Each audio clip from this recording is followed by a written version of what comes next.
আচ্ছা আপু, আপনি নাকি আপনার চাচাতো ভাইয়ের সাথে রুমমেটেও যান?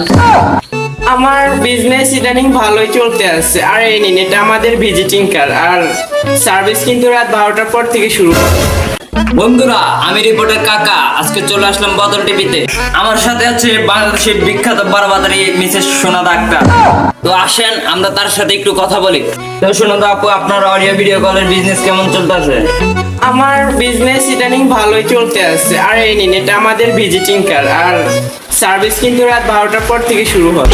আচ্ছা আপু, আপনি নাকি আপনার চাচাতো ভাইয়ের সাথে রুমমেটেও যান? আর হ্যাঁ, আমার আশেপাশে যারা আছে আমি তাদেরকে রুম সার্ভিস দিই। আর যারা দূরে থাকে তাদেরকে আমি ভিডিও কলে সার্ভিস দিই। আচ্ছা আপু, আমরা শুনলাম আপনি নাকি মাদ্রাসা পড়েন। আপনি মাদ্রাসা কি কি করেন? হ্যাঁ, আমি মাদ্রাসার ছাত্রী। আর আমি একটা মাদ্রাসার ছেলেকে পছন্দ করতাম, তার সাথে কয়দিন প্রেম করছিলাম। তারপর একটা বড় লোক ভাতার দেখে আমি তার সাথে পালিয়ে গিয়েছি। তাহলে সোনাদা আপু, আপনি বাংলাদেশে এসব অশ্লীল কাজ করে বেড়ান, তাহলে আমিও একটু আপনার সাথে অশ্লীল কাজ করে বেড়াই।